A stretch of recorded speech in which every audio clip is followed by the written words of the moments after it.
good morning. My name is Michael Kofi Abrokwa, the energy advisor on the GrEEn project. We're happy to have you join us on our webinar for the presentation of research addressing barriers and opportunities in solar-powered irrigation for smallholder farmers in Ghana. We'll just want to wait a few minutes for other colleagues to join. So we'll be starting at 10:05. So I would admonish that we wait give a bit of time for other colleagues to also join. Thank you. Hello, everyone. It's 10:05, so I think we can start. You notice that your mics have been muted. This is because we are not in the question and answer phase. During the question and answer phase, your mics will be unmuted and you'd be able to speak and also ask your questions and you get answers. Before then, you could also type your questions in the Q&A. After the presentation, we can still get back to you on the answers. Also, during the question and answer phase, if you're not talking, we'll beg that you'd mute your mic and let the person who is asking the question talk after you can unmute yourself and talk. As I already said, my name is Michael Kofi Abrokwa.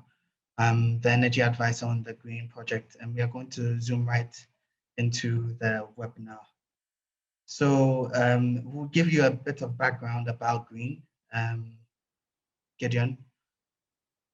Thank you. So the GrEEn project is a project being funded by the European Union Trust Fund for Africa to address the root causes of irregular migration in the country. The places that we are working, the regions that we are working in is Western and Ashanti. And this is GrEEn's theory of change, where we want to look at sustainable and climate resilient local economies by way of promoting green jobs and climate resilient development. So underlying factors that we are looking at is green and climate resilient local economic development linked with improved employability and entrepreneurship capabilities. We are looking at a local system, ecosystem where it's able to support youth employment and MSMEs. This project is a 4-year project. We are in our 2nd year, and we are co-joined in terms of implementation with UNCDF. That's the United Nations Capital Development Fund, which is looking at results 1. We have 4 results areas. UNCDF is looking at results 1 and results 3, whilst SMV is looking at results 2 and results 4. So for results 1, we are looking at local economies being stimulated and short-term job opportunities provided for youth, women, and returnees through green and climate resilient investment. So UNCDF is also looking at increased access to access and usage of financial services, leveraging on remittances, looking at cash for work schemes in the district. SMV is looking at employability and entrepreneurship capabilities of youth, women, and returnees being improved in all various sectors. That's the sectors that we are looking at, which is agriculture, energy, and wash. That's water, sanitation, and hygiene. Results 4, we are looking at SMEs being able to offer a decent and sustainable jobs to youth, women, and returnees by way of being incubated and accelerated, which will contribute to green and climate resilient local economy. Next slide, please. So as part of our work, we wanted to have a bit of market research, which would help entrepreneurs, not only on the supply side, but also farmers on the demand side, looking through the areas where we've been engaging. We've noticed that one key thing that is really going on in terms of economic opportunities is agriculture. And irrigation is a big part of agriculture. So we decided to focus on that, noticing that too much irrigation and there's erosion. Too little, the crops wilt. So we have to get that right balance. And we are looking at sustainable forms of energy, which would replace more conventional ones, such as fossil fuel-powered irrigation pumps. So we therefore decided to do a research into solar-powered irrigation pumps. And this consultancy was won by GNP Engineering, and they are being led by their lead consultant, Gideon Planch and Dr. Ato Kwanta. I'm going to hand it over to them so that they quickly zoom into the research and give us what they found out and share with us going forward their recommendations and conclusions. Also would want, as stakeholders, would want you to also share with us your knowledge in this area. This is not a perfect research. We know that there are tons of knowledge or materials that our stakeholders might have and would want to share so that we can better make this to serve not only the demand side being the farmers, but also the supply side, and we will be able to make this technology flourish in Ghana. Thank you. So I hand over the reins to Gideon.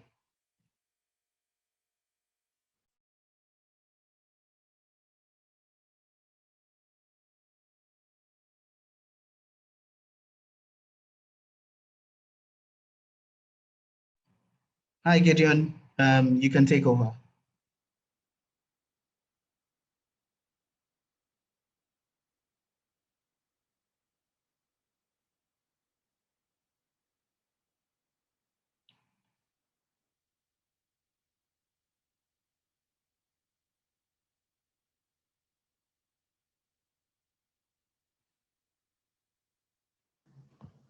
Yeah, hello, good morning. Thank you so much for joining today's presentation. I'll hand over to Dr. Atukwansa to take the first part of the presentation, then I'll continue from the findings. So Doc, if you can hear me, can you please take over? To be unmuted. Oh, excellent, excellent. So I'm live now. So thank you very much, Michael, and thank you, Gideon. So I am David Ato Kwanzaa, and I'm a member of the study team that worked on this component of the GrEEn project research. So by way of introduction, so this is the content, the outline of the presentation. We would first have an introduction. We'll look at the objective and scope that this research covered, and then the method, how we went about this work. We'll take a brief look at the issues surrounding solar-powered irrigation systems mainly from government policy perspective to give us an idea of where government is going with solar irrigation systems. Then we'll present our findings. We also did some case studies that we will be presenting, and our conclusion, followed by the recommendations that we made on the basis of the work that was done. So as an introduction, it's known that agriculture is able to, if productive uses of agriculture, productive use of energy, in agriculture is able to significantly contribute to a lot of social goods, such as employment, improvement in income levels. And for this project, there is also a keen interest in preventing unsafe migration, as Michael mentioned. So productive use of energy in the agri sector is able to deliver a lot of goods. And in fact, irrigation in particular enables farmers to cultivate a wider variety of crops than they would be able to do with normal dry land agriculture. And the government direction on this has been quite clear. The Renewable Energy Master Plan has some clear targets into the year 2030, with some 48,000 hectares of land expected to be covered by solar irrigation. But then it's important to understand what the issues are with this sector, so that proper interventions informed by what's actually happened on the ground can be formulated. And this work had a geographical scope, which was Western and the Ashanti regions. So the research was mainly to identify the key players. So who are the actors in the solar irrigation space? So from state actors, who does what, to the private actors, to the end use organizations and individuals. So it's important to identify the various actors, and this was one of the objectives of the research. The challenges were also, we also needed to identify the challenges clearly. As this focuses on smallholder farmers, it's important to understand what the challenges are, so that proper and interventions that have a good chance of success could be proposed. The third objective was to identify the opportunities and also attempt to outline some strategies for solar-powered irrigation system use by smallholder farmers, and also to attempt to project the benefits that the adoption of the technology brings. So that links with a case study that we conducted, which will be coming up shortly. So to achieve these objectives, it was important to review government policy documents on agriculture and the use of the solar technology for powering irrigation systems. So that was done. Interviews were also conducted with stakeholders, and field visits were conducted as well to various farms that employ this technology. So with the interviews, we engaged a range of actors, from public institutions to private companies, the development partners, and the financial actors in the PV space. And the field visits were done in the Greater Accra region, the Western region, and the Ashanti region, respectively.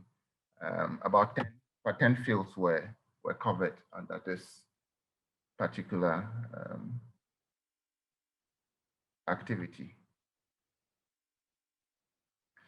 So where is Ghana going? What are the issues with solar-powered irrigation systems? Now, it's very clear upon reviewing the government documentation and all these policy documents that the concept, the idea of modernizing the agri sector has been a long-standing priority of the government, and that should be very obvious, because agric is a major contributor to economic growth, to the economy of the country, and also provides significant employment. Now, the technology itself only had a boost in Ghana recently under the project called Energizing Development, which was implemented by GIZ. So in terms of the uptake of the technology, this is until now the single major intervention which has given PV irrigation a boost. As a matter of fact, PV for irrigation only became competitive after 2009 when PV cost started dropping significantly. So this is the major intervention that has taken place so far. And again, by way of policy direction, the government intends addressing some of the challenges facing irrigation, particularly in rural areas, with solar and wind-powered mini-grids. So in brief, one can clearly observe that irrigation systems are part of government's agenda for a number of reasons, including the strategy to respond to climate change as part of government's smart agriculture strategy. And by 2030, the projection by the Renewable Energy Master Plan, which was spearheaded by the Ministry, the Energy Commission and the Ministry of Energy, is projecting that over 46,000 of these installations will be done. And the deliveries, the interventions that have been done so far have had capital subsidy as a major delivery approach. So at this point, I will invite my colleague GrEEn to come in with the findings that we made from this study. GrEEn. Okay, thank you very much, Doc, for the initial presentation. We move on to the findings. Yes, so per our study, we identified 5 key stakeholders in the SPI sector in Ghana. And the first and major stakeholder is the public institutions. So if you look at the chart critically, we have the Ministry of Energy, of course, with close collaboration with the Energy Commission. They have a Sustainable Energy for All Secretariat. They are doing a wonderful job. You see BP, which is the Bui Power Authority, with the recently amended Renewable Energy Act. BP is coming to play a critical role in the renewable energy sector in Ghana. We have Ministry of Food and Agriculture, with close collaboration with the Ghana Irrigation Development Authority. They are also playing a critical role in terms of providing technical advice and support to farmers. We have the Ministry of Local Government and Rural Development in reference to the various district agri offices scattered across the country. NBSSI, National Board for Small-Scale Industries, are also providing some sort of credit support for farmers. The Ghana Standards Authority, GRA is also supporting because items are brought in, import duty, tax clearance, and all those issues are being managed by GRA. And these are key public institutions supporting the sector. Of course, users of SPIs, we are talking about farmer-based organizations and the farmers who are the beneficiaries of the technology. They are key stakeholders. Now, the technology providers, they have an umbrella organization or association, which is the Renewable Energy Association of Ghana, of course, and AXI, Association of Ghana Solar Industries. These are companies or organizations providing support in terms of hardware and also technical advice. Financial institutions and funding agencies, of course, they are also playing a critical role. We see here the RDF, the Rural Development Fund, with support from the NIDA, is also providing credit opportunities for individuals who want to go into renewable energy. The various rural banks are also supporting one way or the other. Now we come to the international partners, of course, made up of SNV, GIZ, UNDP, USAID, KFW, KOICA, the European Union, SECO, they are all playing critical role in terms of supporting solar irrigation in Ghana. USAID, for instance, were the pioneers. They supported various installations in the northern part of the country, which sort of gave a boost. GrEEn, as already indicated, through the NDEF project, also supported farmers to have access to the solar pump technology. So in a nutshell, these are the key stakeholders in the SPI sector in Ghana. Please, can we move on? Okay, what are the potential areas for high demand of SPIs by farmers? Per our research, we identified some key areas where they have a lot of potential. We're looking at the Keita and Angroga metropolis. We have more than 5,000 farmers who are cultivating vegetables, especially onions, tomatoes, carrots, and cabbages. And these are the potential areas. Akumadan, which is referred to as the tomato hub of the country, they have more than 4,000 farmers engaged in vegetable farming, most especially tomatoes. Damai in the Western region, with the support of Takwa Gulfos, they are working on a project called UHOP, and in view of that, they are supporting the youth in going into vegetable cultivation. So these are the key potential areas when it comes to demand for SPIs. The other areas like the Ashanti region, Namon, Usia, Agugu, these are all key areas where there's a lot of potential. We move on to the Western region. In the Western region, of course, is known for cultivating vegetables, cocoyam, coffee, oil palm. So Bibieni, Isam, Dwaboso, Asokore, Adabokrum, Uyoso, and Dabuase. These are all key potential areas where if you're a technology provider, you can have cluster of farmers where you can sell your technology. Per our research, we identify key barriers and challenges in the SPI sector. And the first one is the technical challenges. There's poor sizing of SPIs, of course. For solar pumping, there are two key parameters to determine the size of the system: the total dynamic head, or the pumping pressure.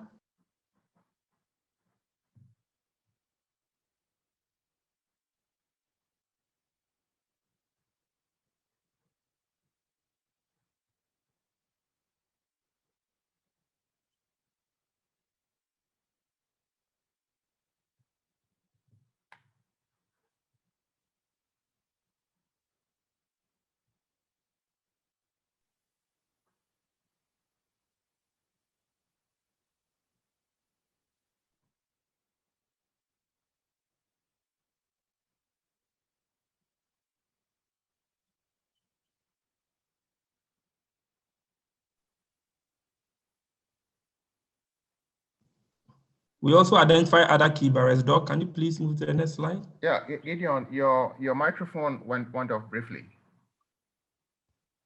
Yeah, but can you hear me now? Yes, it's clear now.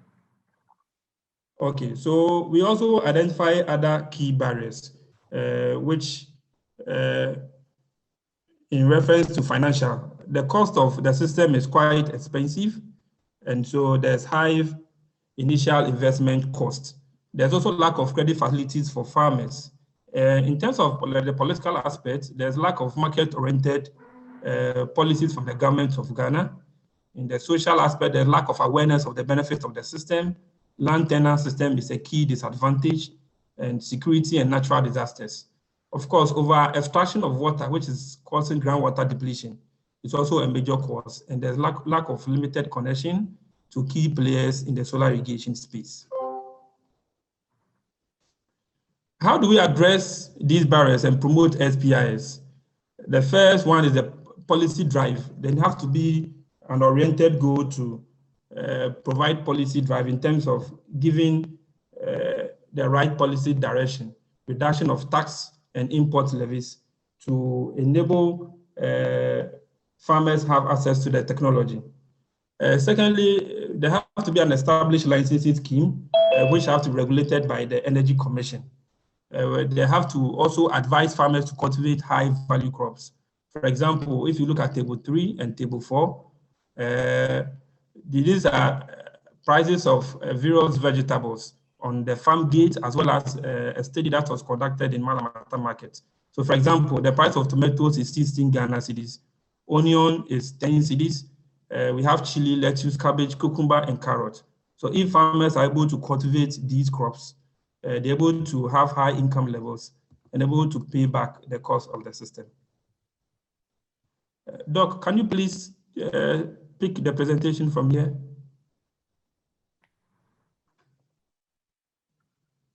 Hello, Gideon. Hello? Yeah, please continue the presentation from here.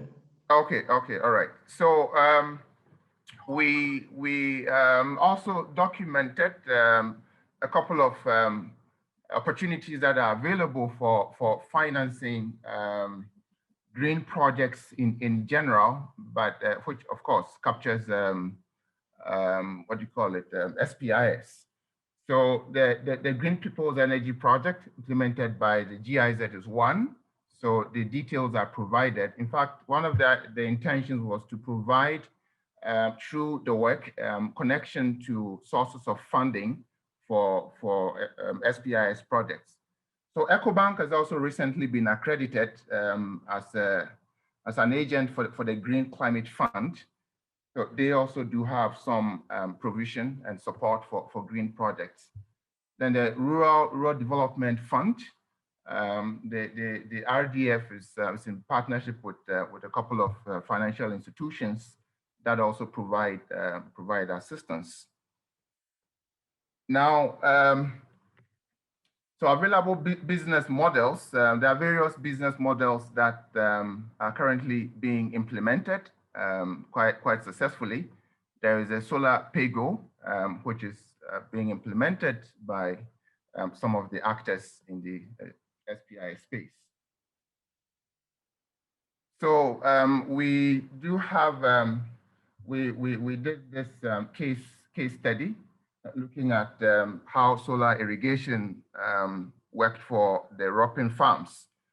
So we the cost of the system was about 35,000 and had a 30% grant. So with initial payments of 20%, the remaining is spread over 18 months. And the farmer has been able to increase the acreage under cultivation. So yes, so there are good successful success stories that can be told. There are success stories, and we thought it was important to highlight those ones too in the case study. So in conclusion, in terms of the barriers, there are six broad barriers that need to be addressed if SPIS is to make the desired impact, the impact that we expect. The first is the financial, so that needs to be looked at. It appears that for some time to come, SPIS will still need some support. The high investment costs even makes even after subsidy, people are still unable to afford the system. So that's a key issue which we've highlighted. The technical aspect is also an important one. So the proper sizing of the pumps. In fact, this is also linked to a good understanding of the water requirements of the particular crops.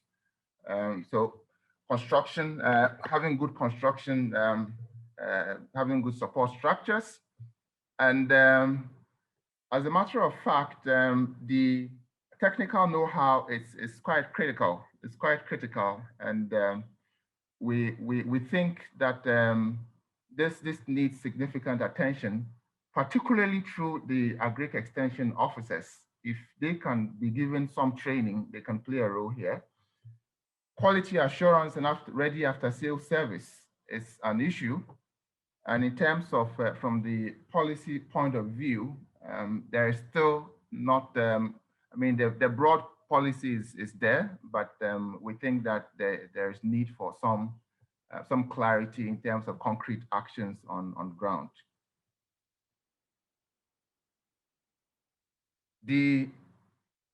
lack of awareness of the benefits. So as we indicated, as we just presented, this farmer in the Takrady area has had so much benefit from the system that he installed. So we think that playing up some of these benefits will help people to consider installing this system as part of their plans. And of course, over abstraction of water itself has the challenge of endangering, or rather reducing the returns that you expect from the investment. So whilst we promote SPIs, we also have to do it in a sustainable manner. And there are also marketing issues that that came up. Gideon, please, will you take the recommendations? Yes, so for recommendations, we're looking at the government sector. The government of Ghana should incentivize the SPI segment with measures such as reduction of removal of import levies. We realize that the high import levies increases the cost of the system and does not make it affordable. There have to be quality standards and quality assurance mechanisms in place, and these have to be led by the Energy Commission as well as the Ghana Standards Authority. There have to be a comprehensive database of technology providers, and the Energy Commission should play a key role where farmers can have access to the key technology providers so they can get assistance when needed. In terms of over-abstraction of water, the Water Resources Commission have to play a critical role. They need to formulate policies that will regulate over-abstraction of water. For SPIs companies, there have to be awareness creation on the benefit of SPIs. Most farmers are not aware on the impact or benefit of SPIs. They have to implement or execute flexible payment schemes where farmers can pay in tranches or they will pay after harvest. So SPI companies have to have an innovative marketing schemes and payment schemes that will make the technology appropriate, that will make it affordable for farmers. They have to also introduce workable business models, models based on a specific need or a specific type of client. For example, if you have a commercial farmer who is cultivating high value crops, you can come to terms with the farmer and agree on a model which will make payment of the system a bit flexible and convenient for the farmer. For development partners, there have to be capacity development programs. We have to train agric extension officers to understand the operation and maintenance of these systems so that when the systems break down, we don't have to call an installer from Accra who is very far away from the location of the system. So we have to be a structured capacity development program. The Energy Commission can support, GIDA can also play a critical role. We also have to give hands-on training on the installation and commission of these systems. And this can be done with, in collaboration with nodal institutions such as the technical universities and the NVTI schools. So in a nutshell, this is our recommendations.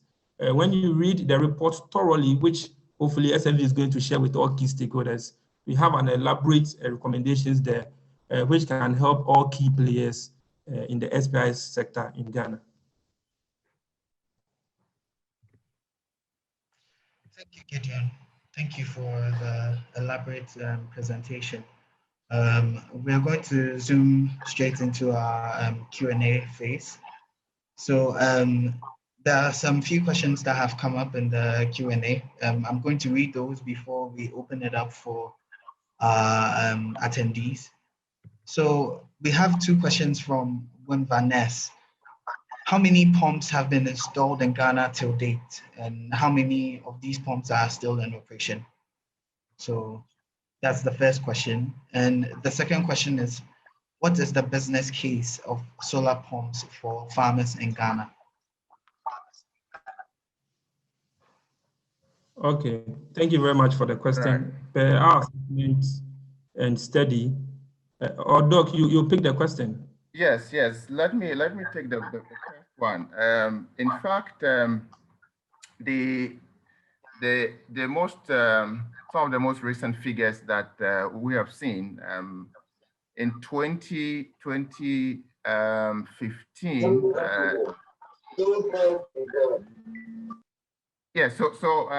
the Energy Commission's estimate is that in 2015, there were about 150 of them. But I'm sure this does not include some of the additional installations that were done under the NDEV project. So I'm not sure whether there is any concrete number regarding the installations, the total installations at this point. Gideon.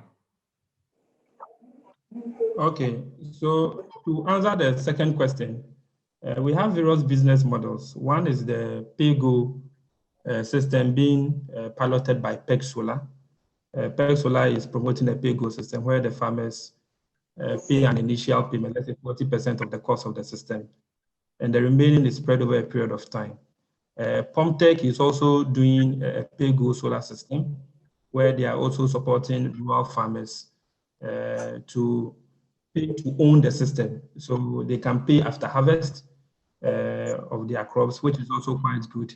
Other companies are also spreading their payments or allowing beneficiaries to pay over a period of time where you make an initial commitment, let's say 30% of the cost of the system, and the remaining payment is spread across a 6-month period. So these are the available support from development partners, as we indicated, from GIZ, USA, the Feed the Future projects and other related projects where they are providing grants. So I know for the Green People's Energy, for instance, is providing a grant up to 50% for farmers who want to do solar pumping systems. So these are some of the available business models that beneficiaries or farmers can tap into, as well as the technology providers. Thank you.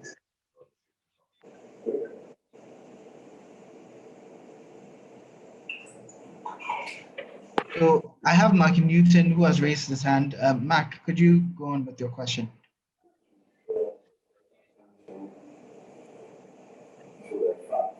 Mark?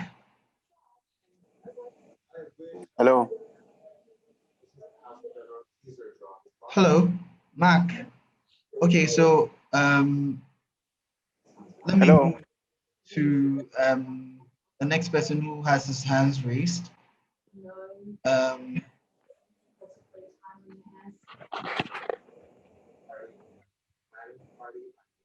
Joseph. Yes, thank you, Michael. I hope I'm audible. Yes, please, we can hear you. Yes, thank you. So as Riley pointed out, I'm Joseph. I work with PEG Africa, and I'm happy that we were also, as it were, featured in this very particular presentation as a result of our footprint in the solar irrigation space. I would want to make just a quick clarification in terms of the business model that we are implementing in relation to our solar water pumps. So what we offer to potential clients is a down payment of 20%. If you are low risk, it can come as low as 10%. We have an in-house credit scoring tool that we use to screen potential clients to be able to determine whether they are high risk or low risk farmers. And the rest of the payment is spread across a period of 18 months maximum. With PEG Africa as well, what we do is that we have quarterly maintenance that we provide to our farmers for free. We also have an agronomist who visit these farmers to know whatever challenges that they have and helps them in terms of on-field agronomic activities, as well as even link them to markets. We do all of this to reduce the potential for customer default, so that the farmers will be able to pay the cost of the device, as well as to limit the issue of repossession. One question I would want to ask is, the GrEEn project is as Riley mentioned earlier, is focused in the Western and Ashanti regions. When we talk of solar irrigation, we know that up north, there is abundance of sunshine, and dry season farming is very, very productive. Even though your study didn't cover those areas, can you share some insights as to the opportunities up north in the area of the solar irrigation landscape? If there are any other questions, I will come in later. Thank you.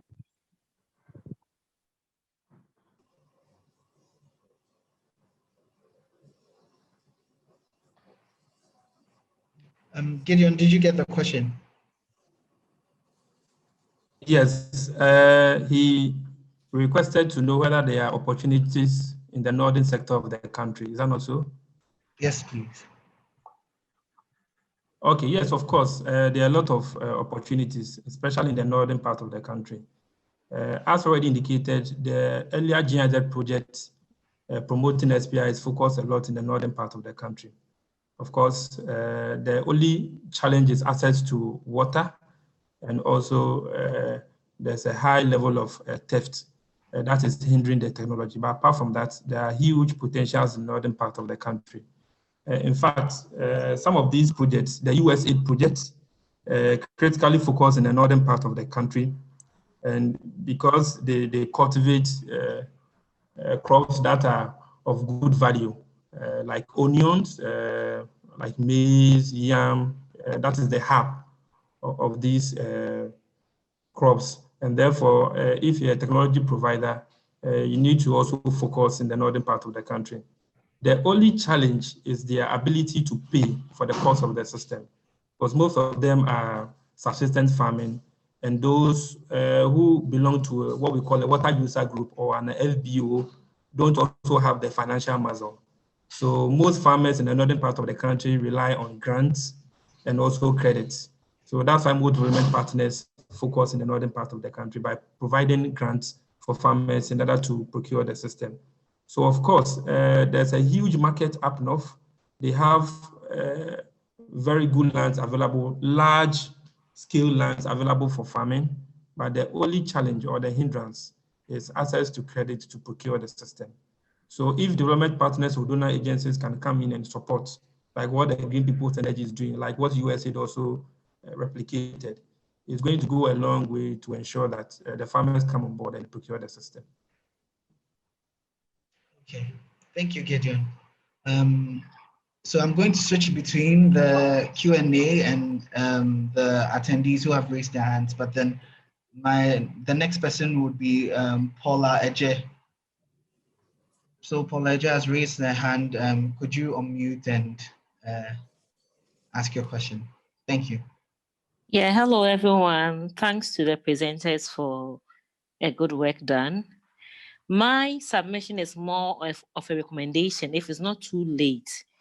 I noticed that the recommendations that you made in your report are actually things that could have been captured in the report, okay, to give us a good status of the sector. For example, you made a recommendation that the Energy Commission could play the role of providing a database of tech providers. But I know very well that as part of this work, you've engaged actors, installers, or projects that have been done in the sector. So you are most likely privy to some information of contact details of active people who are doing installations in the sector. And with the fact that you are also very much aware of the NDEF project, which did quite some work with the USAID work also that you've captured as well, you could easily pull together a good database that could be a basis from which GOG or Energy Commission could pick up from and continue. So it's a suggestion. Instead of just making a recommendation, can you just do it as an annex to your report? Just compile whatever database you've been able to come across as a result of this study. And then in that same regard, you also made a recommendation about reduction of or removal of import levies. I think this particular rhetoric has been really, really oversung over the years.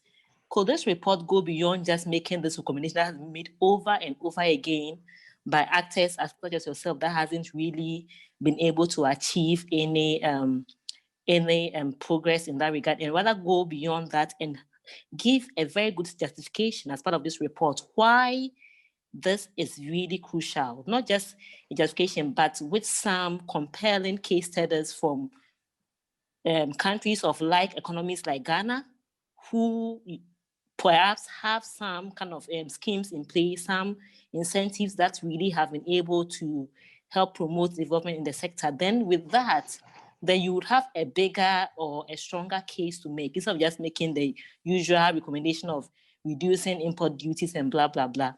Closely related to that is the fact that you are fully aware that Ghana is part of ECOWAS, and ECOWAS has a harmonized tariff system.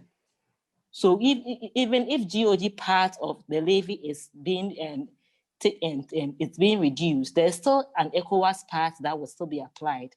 So you need to also review this ECOWAS tariff scheme and then put in place some arguments comparing it to other ECOWAS countries, how they are implementing the HS code, in addition to their potential local tariff system, and what the implication is for the sector, and whether they are able to have better rates or better end products for solar systems vis-a-vis Ghana's own. Then you can be able to make a good case study and then present a stronger argument.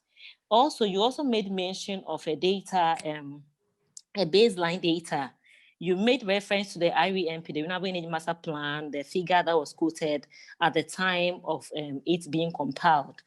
I believe that figure doesn't include installations that were done maybe after 2017, 2018, 2019. You have USAID currently on this call as well. They have done a number of systems that Energy Commission, for example, isn't preview to the number of installations that they've been able to support under Power Africa. But I believe your work, you've been able to interact with beyond even the Power Africa supported projects, other projects or other private installations that have been made.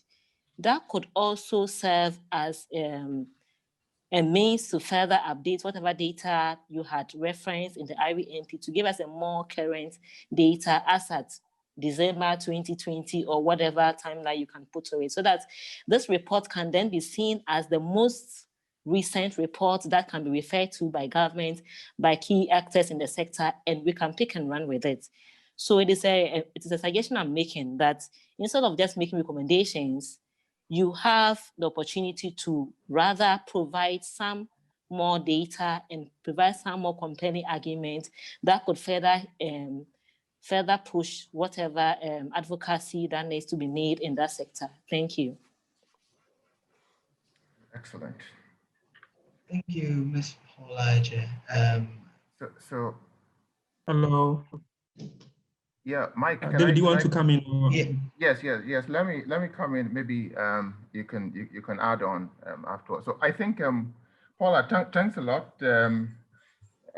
Your inputs were mainly recommendations. We do take them on board. We should have a list of actors, the list of companies as part of the report. So I think that's a comment, a quick comment on that one. We have a compilation of the list of solar pump installers. So that's one. But I mean, the other points you made are recommendations which we very much take on board. Gideon. Okay, just to add on what Doc said, I think that's a very good input from Paula. She has been very instrumental in the industry and she's playing a very good role, and we want to motivate her for all her efforts. Yes, as Doc indicated, we have a database of all solar pump companies, not only solar pump companies, irrigation system suppliers. So it's part of the annex of the report. We can also share with the Energy Commission. Of course, the reduction of import levies is a long-fought battle, but it goes beyond this report. We have to have a centered approach to really look at all the key factors and also involve key government institutions. I know the Energy Commission and the Ministry of Energy have made some inroads, but it has not been very successful. We have to take it further and do a comprehensive work on it and see how we can make this realistic. Yes, she made a very good point. Yeah, hello. I'd just like to step in for a bit. So as part of our activities as GrEEn, we have public-private dialogues. So I think for something like this that Paula has mentioned, I think it would be a good idea that we take this up in a public-private dialogue where we are able to really deliberate on an issue like this, which has been, as you say, a long fought battle, so that we can also get to know where government's attention lies on this, and we can further on push this technology. I totally agree. I totally agree. She made a very good point about the database of installed systems. I think it's very good. We have a comprehensive data which gives the exact type of system that has been installed nationwide, but we cannot confirm whether it's the full list of installations. So I think we have to add on. We can share with you what we've compiled so far, with support from donor agencies, from the SESDEP project, the GCAP project, the GIZ-NDEP project, the USAID project. Yes, we have a comprehensive, as part of this research, we have a full or comprehensive database, but we can also not confirm whether it's a complete list.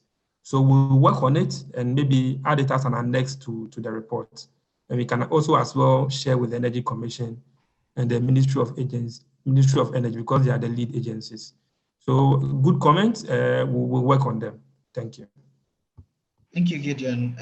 For my next person, I'd like to call on Mark Newton. Mark has his hands up, has had his hands up for a while. Mark, if you could give us your question.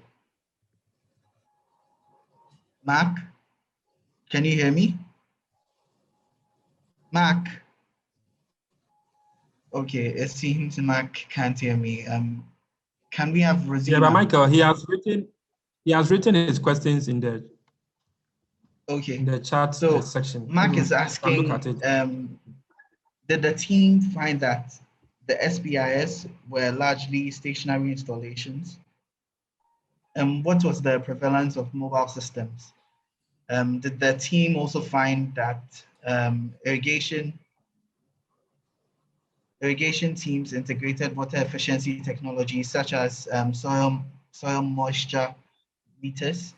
And was there any example of infrastructure as a service model? So these are Mark's questions. Yeah, Mike, okay. I think there were questions. There were some questions preceding what came from Mark. So you may want to maybe go back and pick that after this one. Okay. Gideon, do you want to give this a shot? Yes, I'd like to respond to the question.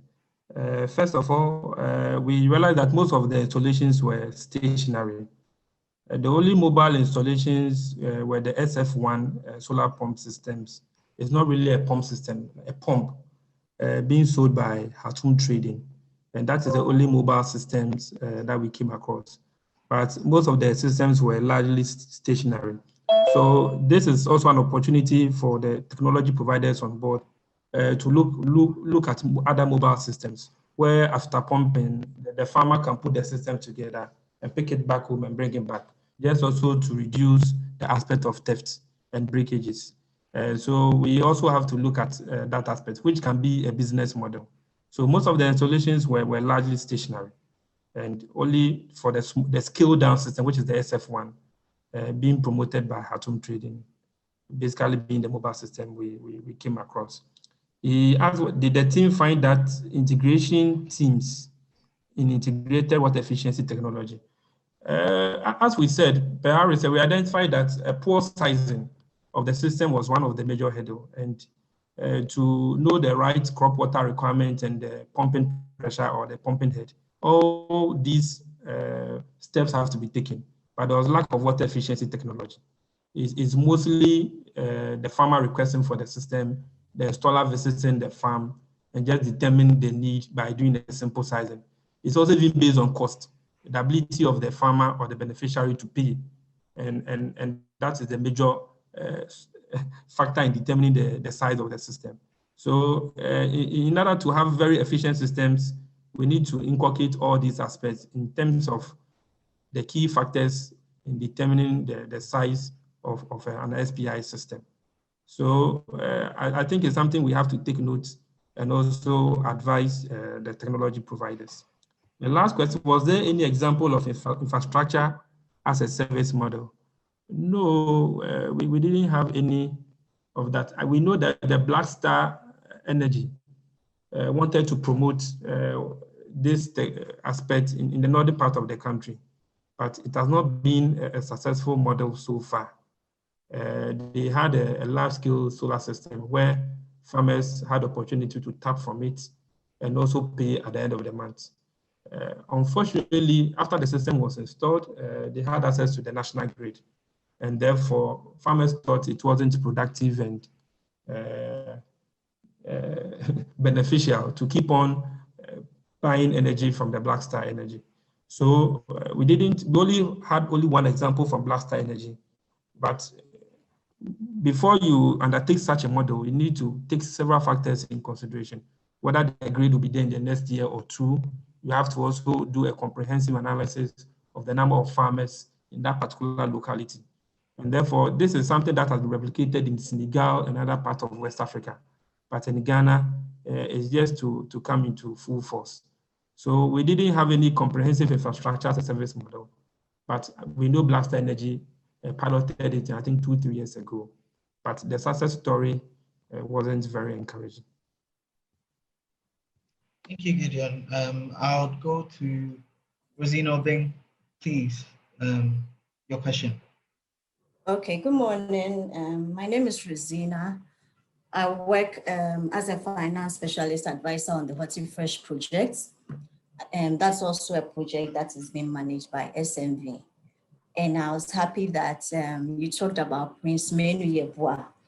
I think solar irrigation is also something that is of interest to the HortiFresh project as well, as vegetables and fruits need a lot of water constantly.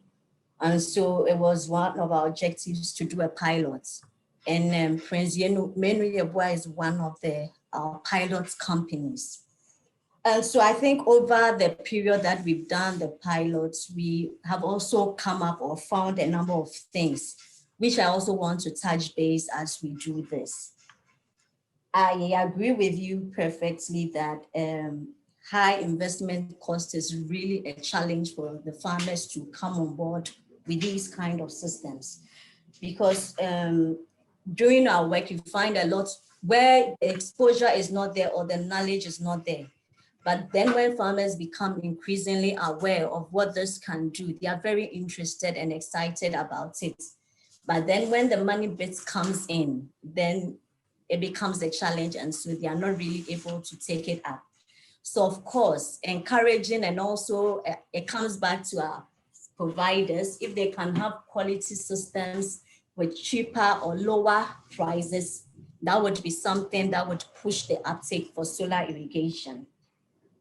I think my next point is also on the challenges. You mentioned about the poor sizing of the systems and also the poor structures. I think in our lessons or in the things we have done, one of the key lessons that we have learned is to do some work before the actual installation. So let me also mention that this work we did was in partnership with PEG. So as part of the activities that we did pre-assessments before installation, because different locations and farmer needs would feed into the type of system they have. So if you have just the one size fits all situation for all farmers, it will not work well. So you do pre-assessments, you assess their land, you assess their acreage, you look at the crops that they are going to do. It ties in with the crop water requirements. having a technical expertise and backbone, and engaging with the farmer to know their actual needs so that you can also advise on the kind of system that will best suit their situation. You implement a form of a tailored need for them. And then you'd realize that that in the end helps the system, so that you don't set up a system and now it doesn't meet the needs of the farmer, and then you begin to have technical challenges. Also, when you know the location, you can have a better idea. Does this area, for example, the Keta area, you realize probably maybe the farmer is located close to the sea. What kind of structure will ensure that the structure is set up and it doesn't begin to rust? So I think these are some of the pre-assessment things that we need to put in place to ensure that whatever system we are setting up is one that will withstand the test of time, because the panels in themselves last longer, but if the supporting structure and the sizing is not right, it will get to a point that the farmer has paid so much for the system but cannot use it. And so it would be a disincentive to them. Another thing I wanted to mention is about also the maintenance. Quarterly maintenance is key. And then of course, prompt response. When you have farmers like vegetable farmers, their crops need regular water. So if you have a system that breaks down today and it comes, you need 3 days, 5 days, or let's say 10 days to resolve the issue, it's a challenge. And so your recommendation, of course, on training the AEAs on how to use the system is a good one. But there also has to be a balance between the warranty requirements of these technical providers like PEG against other experts on the ground. So also having some balance, because for providers, once the system is faulty and they are under warranty, it's better they resolve it so that it doesn't create more issues. So that kind of balance needs to also be looked at under the recommendations that you made.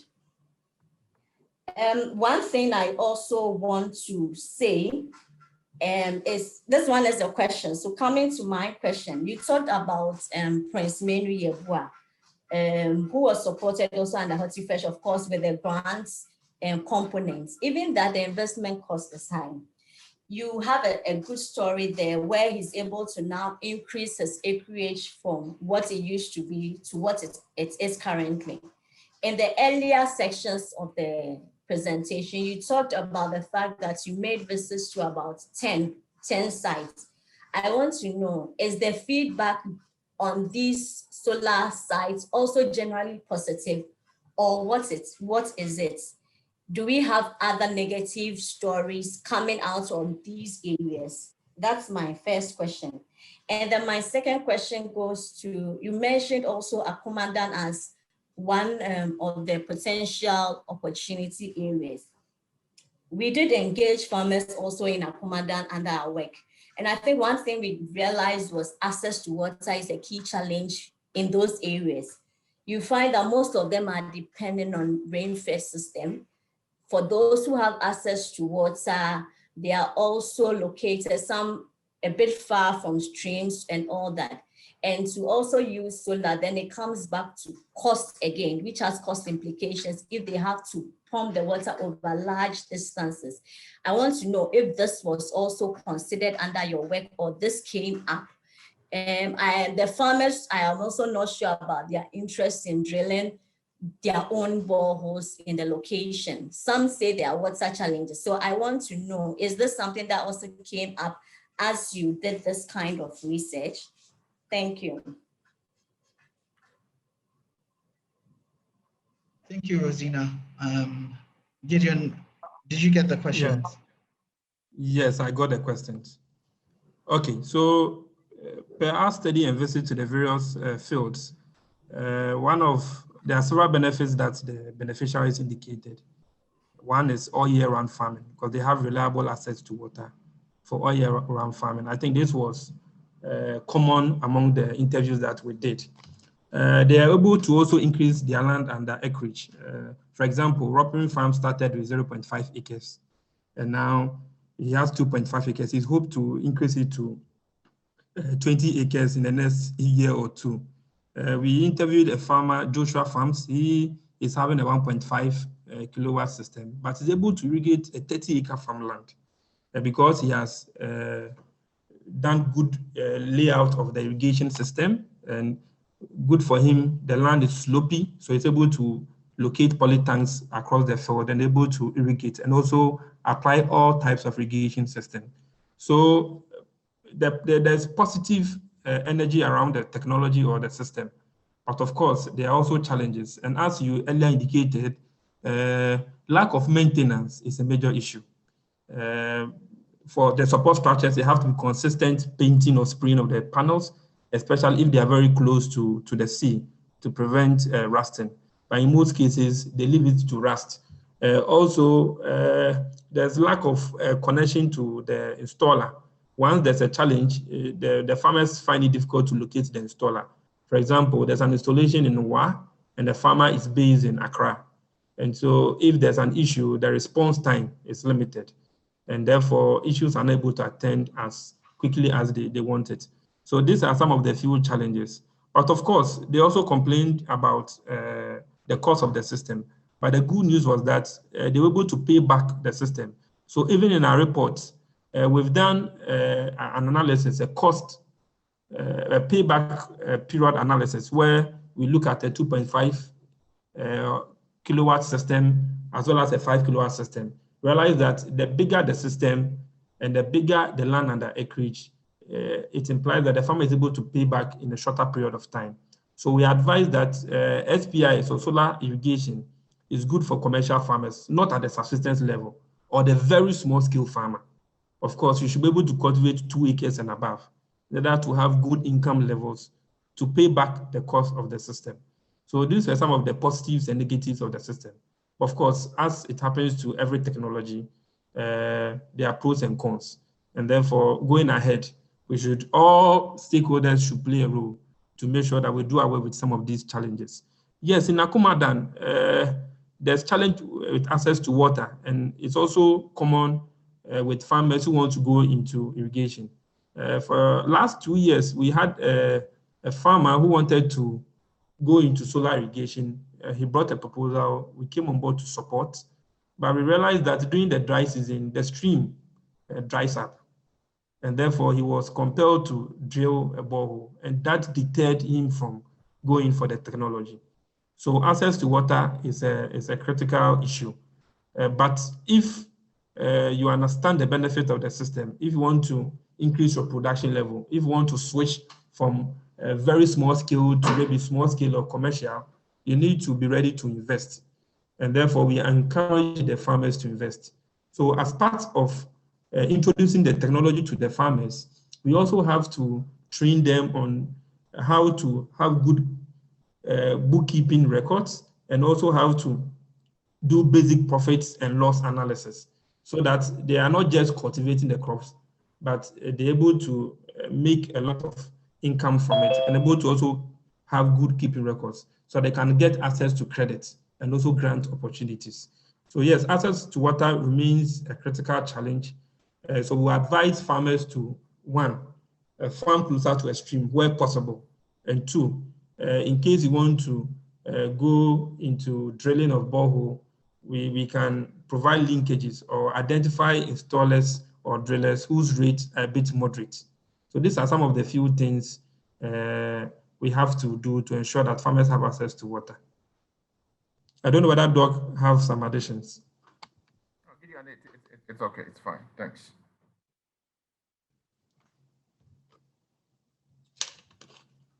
Okay.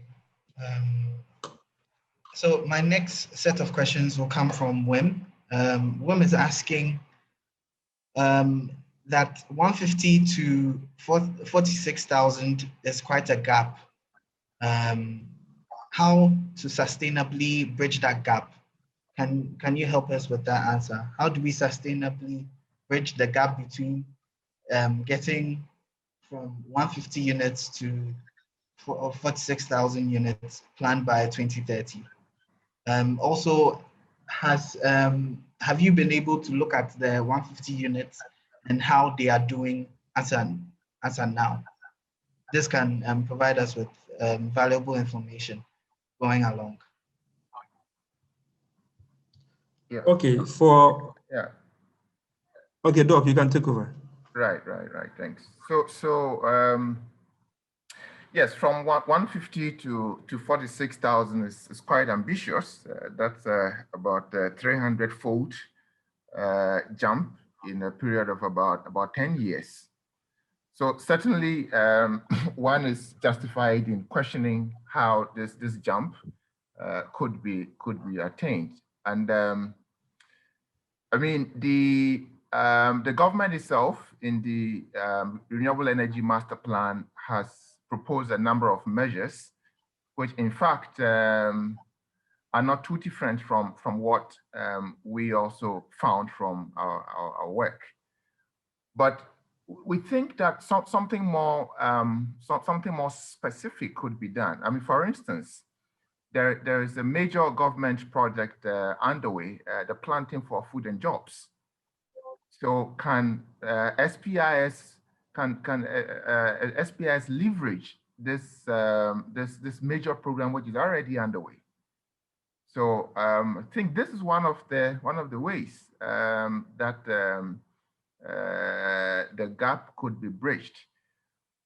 Admittedly, I mean, I've not seen any clear strategy. Maybe if Paula is here, she can fill us in.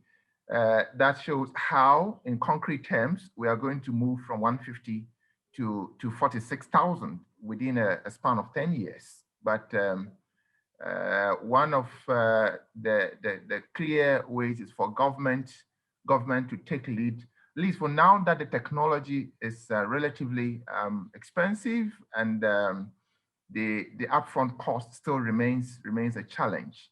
I mean, that's what was done for solar in general. In the early 2000s, a lot of the installations were government-led. Now the economics is such that individuals can get in by themselves. The corporate sector has taken over. The banks are doing solar-powered ATMs all over. So there has to be some leadership until the market reaches a point where direct government involvement is not necessary. So let me take the second one, and then Gideon, you may add on. So again, these 150 units, I am not, at least not in our work. We've not come across, a review of these 150 units and how they're doing. In the NDEV project,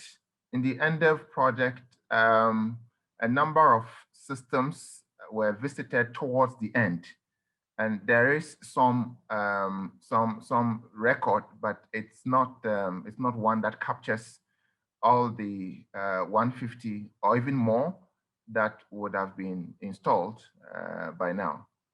Gideon.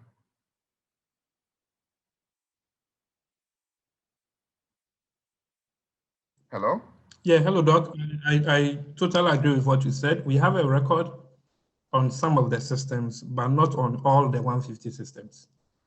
So it's something maybe SNV can look at assessing these installations to realize whether they are still functional and what are the current challenges and how we can find solutions to them. Okay, thank you. We have Joseph Mensah, who has his hands raised. Joseph, could you kindly unmute yourself and ask your question?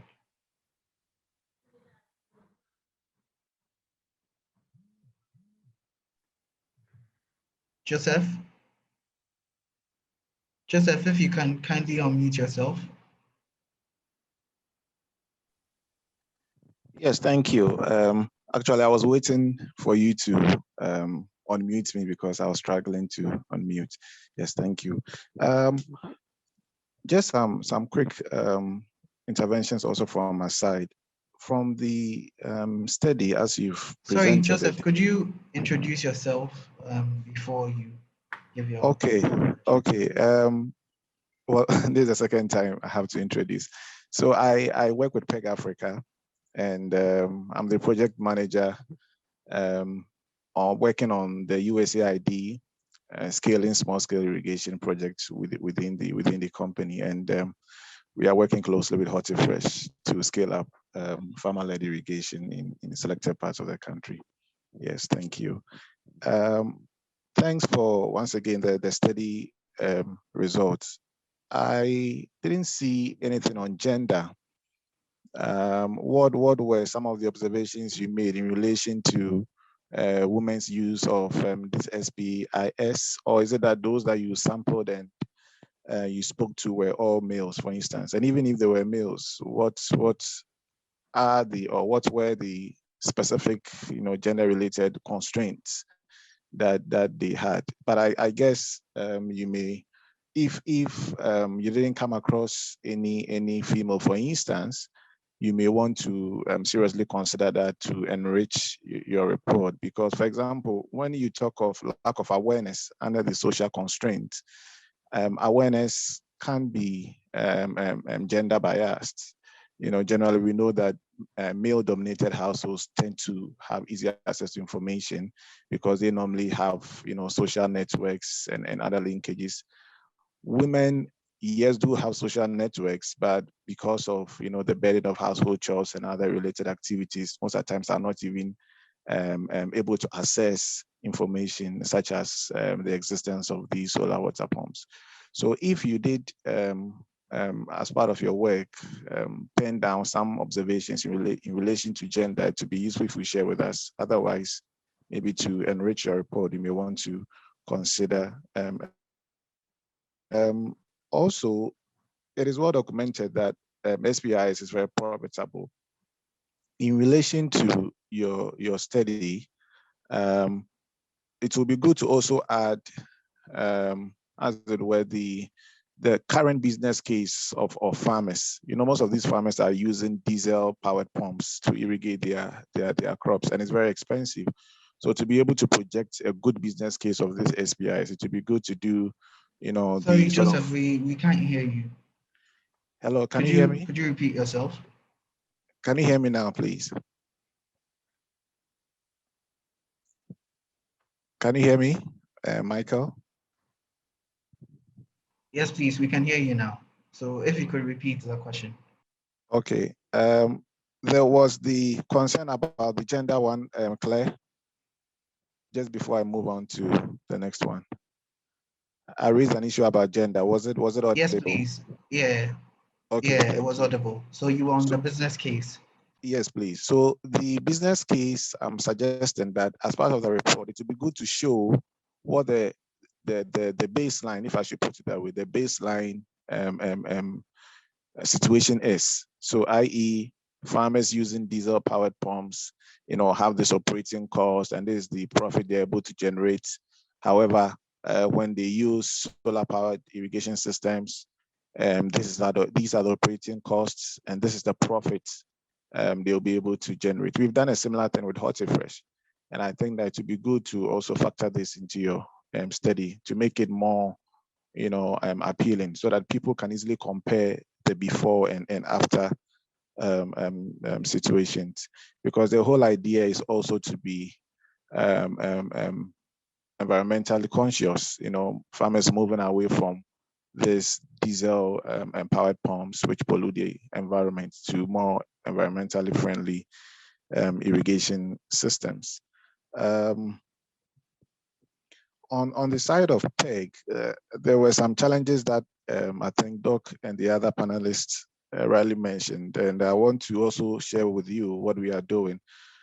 In terms of the accessibility to these systems, as PEG, what we are doing under the ILSI project with USAID is to make sure that we have our footprints in the areas that there is high potential for irrigation, but farmers do not have access to these facilities.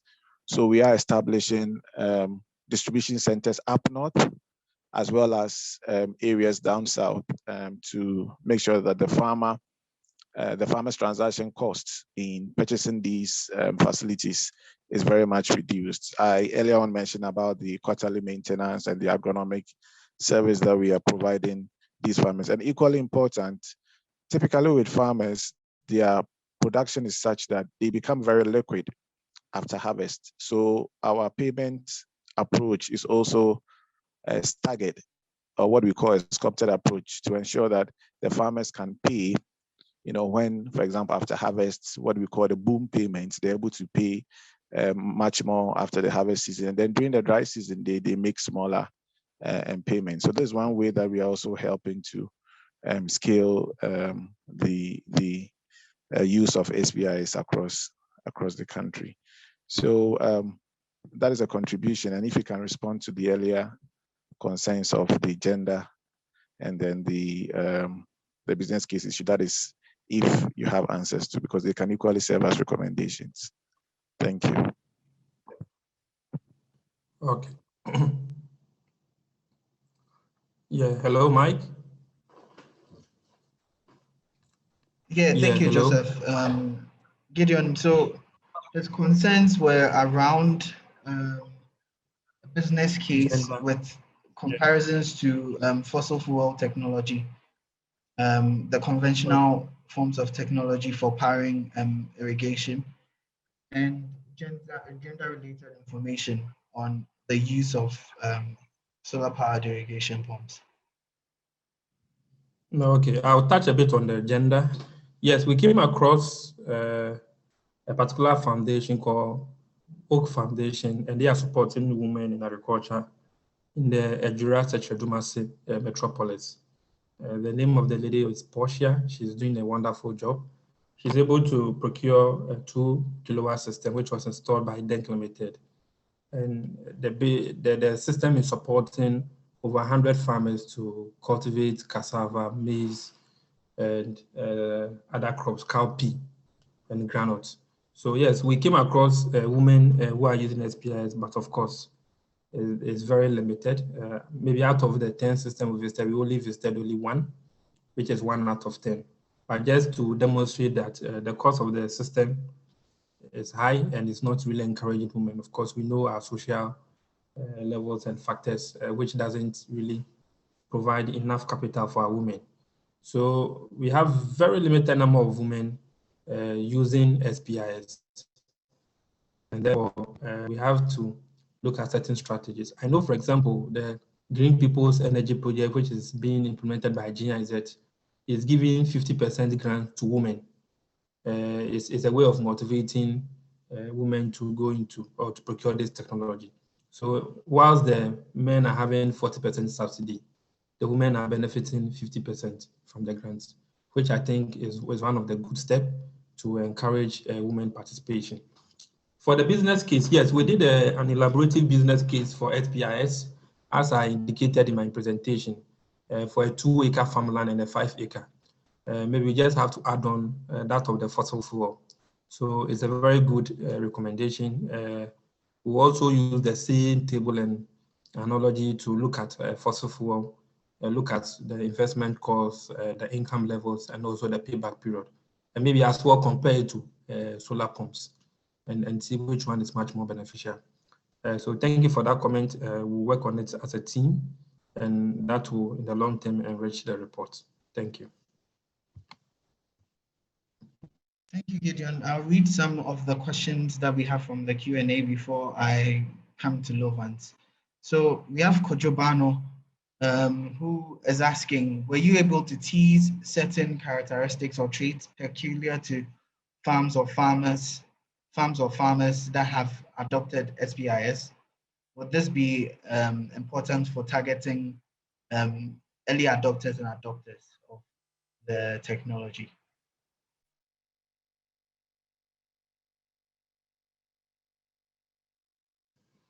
Yes, there were some common traits, and one of them was most of them sell their produce to supermarkets, which implies that they have good return for their produce. As we indicated, as we keep on saying, the cost of the systems are high, and therefore the farmer should have good income levels to pay.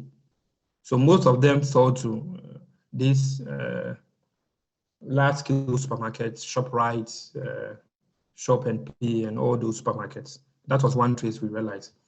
Secondly, most of them were not very small-scale farmers. They were commercial, either doing a minimum of 2.5 acres and above. We didn't interview any farmer who was cultivating on less than 1 acre farmland. These were some of the common traits.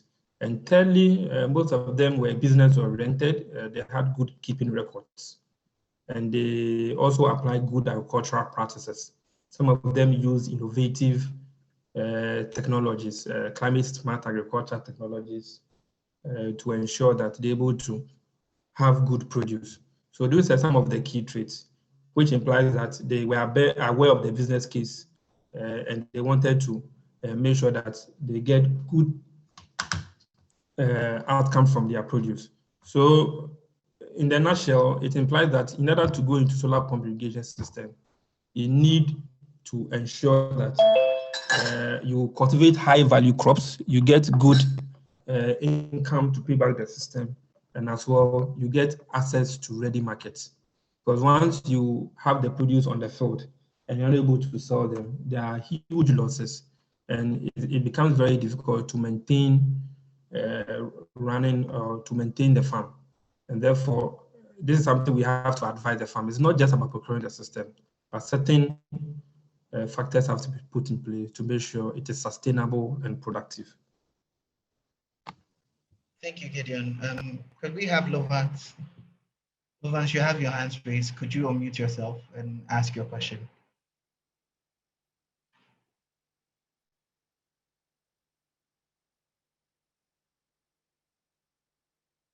Hi, Lovance.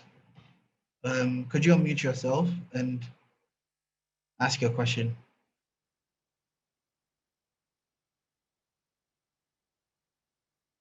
Okay, so I think maybe Lovance might be having challenges with unmuting himself. So I will go into the Q&A where we have some number of questions. So there's a question that's asking, some farmers in the cluster have water accessibility challenges. What can be done to assist them to have dams, wells, boreholes as sources of water?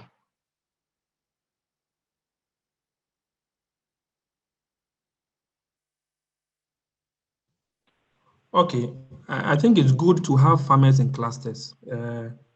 Under the Northern Rural Growth Project, a lot of these projects were done where they were able to group farmers in clusters and provided them with a central solar pump irrigation system. A good example is the one in Ejura, where over 30 rice farmers were together in a particular field, and we provided with a 7 kilowatt solar pumping system. Yes, so one, as a technology provider, you should see it as a business opportunity. You can provide a central system for them so that they pay after harvest. This is one business model that can be workable. Secondly, they being in cluster implies that you can regulate the maintenance or the operation of the system, where there's a centralized system, and you can also train technicians to easily service the system. With that, breakages are reduced, and the lifespan of the system is as well increased. So farmers in clusters is a very good potential. And all the projects or the interviews that we did, most people were proposing that we consider farmers in clusters. Other West African countries have replicated this, especially in Senegal, where farmers in clusters are provided a central system and they pay after harvest, as well as others pay in tranches. So this is something that the technology providers have to grab it and move with it. More so, they can approach key development partners or donor agencies where they can even pilot pay-go solar system. For the past 3 years, there was a company called Azuri Technologies hoping to pilot pay-go solar system, especially for farmers in clusters. It wasn't successful because along the line, the company had to relocate. But just to tell us that for farmers in clusters, it's a good opportunity for us. And I advise the technology providers to see it as an opportunity and grab it. Thank you. Thank you, Gideon. So I'm going to take my last two questions because we are getting to the close of this webinar. I'm taking a question from Lovans and Richard Hammond. So Lovans, if you're ready, could you unmute yourself? Lovans, if you're ready.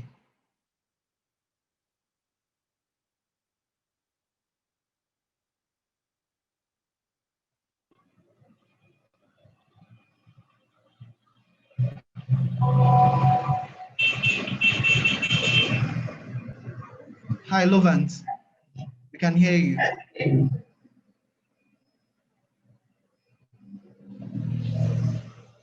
Hello. Lovans, yeah, we can hear you. Hello. I think there's a mix-up. My name is Mubarak Isahaku. Okay, you are appearing as Lovans on the attendees list. Okay. Oh, I think I'll check it. I'll check it after. Yes, I'm a lecturer at UDS, University for Development Studies. Mine is more of a comment.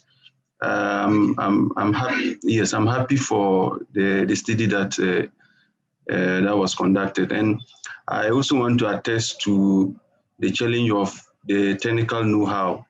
I know ID in Tamale did a similar project, but the pumps they brought the head was lower than the site that they wanted to install them, and that really failed the project. So I just wanted to add that the technical know-how is really a big.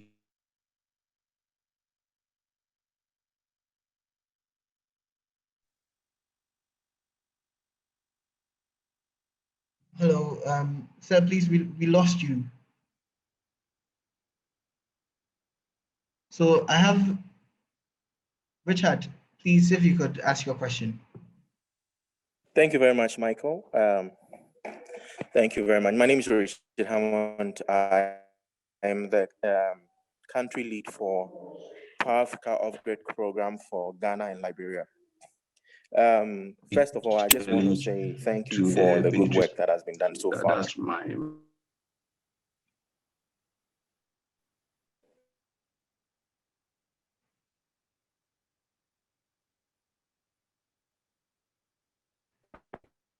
Sorry, Richard, we lost you. Could you come again? Okay, sorry. Yeah, I said thank you very much. My name is Richard Hammond, and I am the country lead for the Power Africa Upgrade Program that is funded by USAID for Ghana and Liberia. First of all, I just want to say thank you for this studies that have been done. It speaks to a lot of things that we are looking into. And currently, we are at the final stages of, developing the PU assessment for Ghana, and it has a number of technologies, not just irrigation, but and also the value chain, just to for stakeholders to get to understand what the value chain and also what technologies are necessary, which are renewable energy. So I don't really have a question, but just to reiterate and just inform the team that we will very soon release our PUE study, which I'm sure most of the stakeholders that are here will be very interested to study. Thank you very much.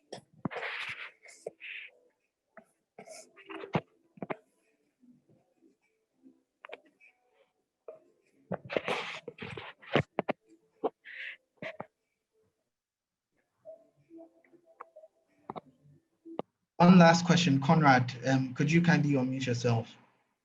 That's my last question for the day. Yeah, hello. Yeah. Good. Thank you very much for the opportunity. I'm Conrad Balek, a vegetable farmer in the Upper West region. And I had the opportunity to work with Gideon. So I want to speak out the pain that farmers actually go through with these systems. I happen to have acquired a solar system, and I think it was a poor quality brand. We did a lot of work, and when we were about reaping the benefit of this wonderful project, the system broke down and we lost everything. In the course of that pain, I got back to Gideon and he did recommend to me another facility, which we went in for. And that facility has served us faithfully till this moment. My point is, when projects like this are being designed, I don't know what criteria the projects go through to select the systems for the farmers. And in that sense, when the farmers start facing these challenges, they are not able to get back to the projects and even the installation companies, because sometimes the arrangement is done between the company, the partner that brings in the company. So the farmer doesn't have that direct link. And at the end of the day, it becomes another problem to the farmer. I'm just wondering whether this research has really taken into consideration that value chain to ensure that the farmer can really have direct access to the installation company. To the best of my knowledge, some of them just give us the product and then they fade out. And the farmer has the rest of the burden to carry. So I'm looking at this project coming to help migrants, youth, and poor women. I'm just wondering how they will be able to cope with these systems. Because for some of us, if not because we had other businesses doing, we would have closed down our farms. So I don't know what is actually going to be in stock. Because most of the things I'm hearing about farmers that have been visited, it looks like these are large-scale people who are already well established. They already know the benefits therein, and they are ready to take any other risks. But these are people who are struggling and are going to come into these projects. And when you don't manage them well, you may go back to the farm the next year and you won't find anybody. So I don't know what mechanisms are going to be put in place to make sure that we can address these teething problems so that the systems can work effectively for these farmers to enjoy. In fact, if the first year fails, you might lose your clients. So I'm just trying to find out what mechanisms are going to be put in place to ensure that this project can be successful and be sustainable. Thank you. Gideon, would you want to take it or? Yes, I would like to take it. Thank you. Okay. Yes. Doug, do you want to take it or you want me to? Yeah, let me take a first shot, if you may, and then since your name was specifically mentioned, I think you should also comment. It's quite. I'm sorry about the experience that you went through. So in fact, in this work, one of the things that we believe can help in promoting the technology. You see, nothing does more damage than a technology that fails after one has invested so much with great hopes and expectation. So one of the things that we think can help going forward, based on all the experiences that we've gathered from the work, is that there are some companies that have a good track record, that have a track record of good delivery. And so we need to have a way of playing up these companies and making them more visible. So if a company has been in this business for 5-10 years and has systems that have served farmers that well, we should know about these companies, and this, if you like, this list of honor or this hall of fame should be widely known. And I mean, this is one of the ways of dealing with substandard products and poor quality installation and even design. You see, so we've captured this in the report as one of the things that we believe can help in in doing away with this negative and very bad experience that you had. So that's my my take on it, Gideon.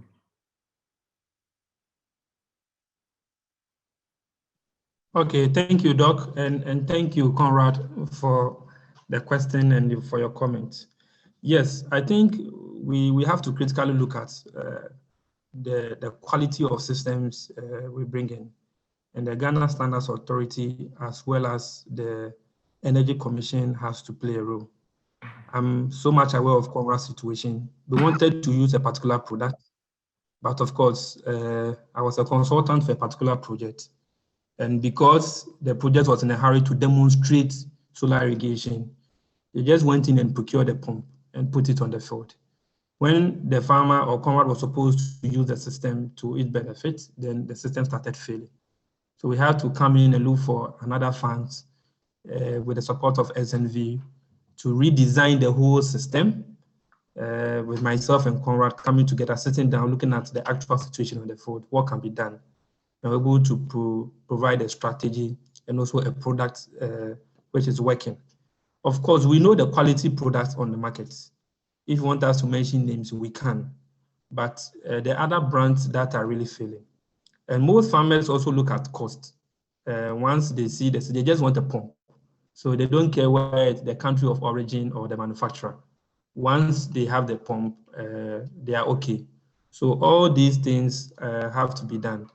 I think the Energy Commission also has to play a critical role. That's why we talk about establishing of a licensing scheme. Once there's a scheme in place, then you're able to monitor and supervise the operations of these companies. Someone just bring a product in there and says it's a solar pump company and starts selling to farmers. But once there's a scheme in place, you have to go through a certain channel and get approval before you can sell your product.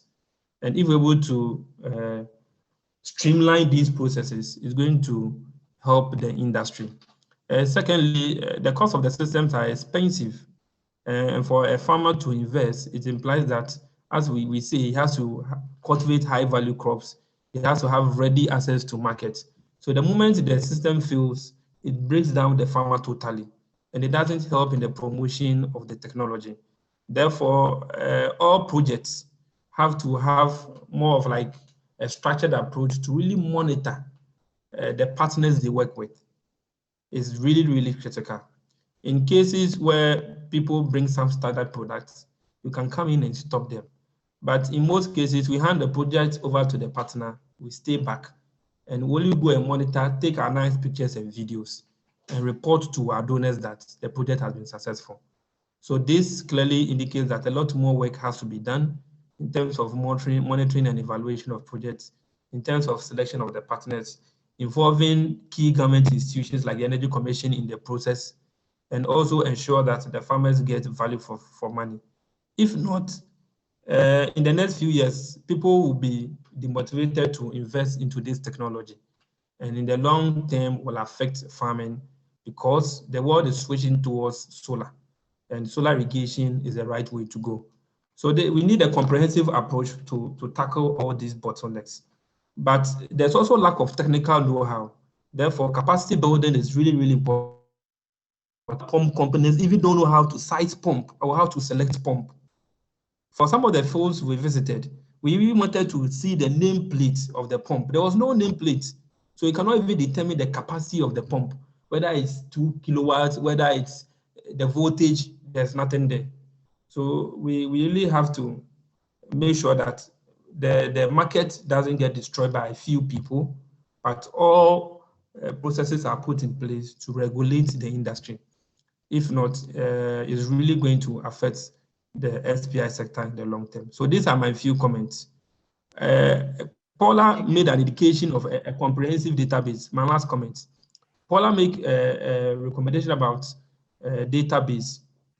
And as Prof indicated, we need to have a comprehensive database of all the key installers. We know them and we know some of the good job that they have done. Based on that, if a farmer is interested in the system, we can just provide linkages and ensure that the farmers get value for money. Thank you. Thank you, Gideon. My concluding remarks is just what you we've said, in any market, there needs to be regulation. And even if we were to put together a database of solar-powered irrigation system technology providers, the only body that is certified to give that go ahead that these people are of good quality, these people of bad quality, is the Energy Commission and the Ghana Standards Authority.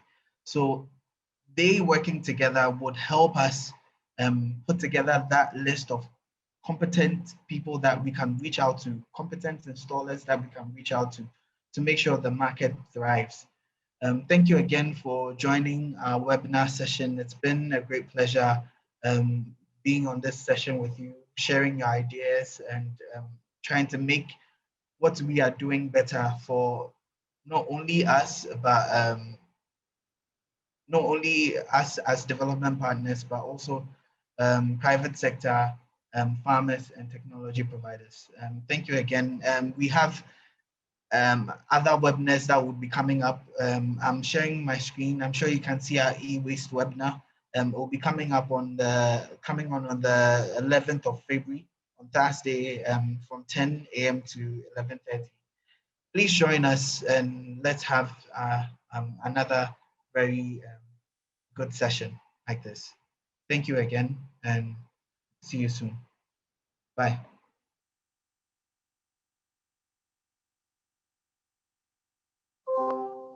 Yeah, thank you very much. Have a good day.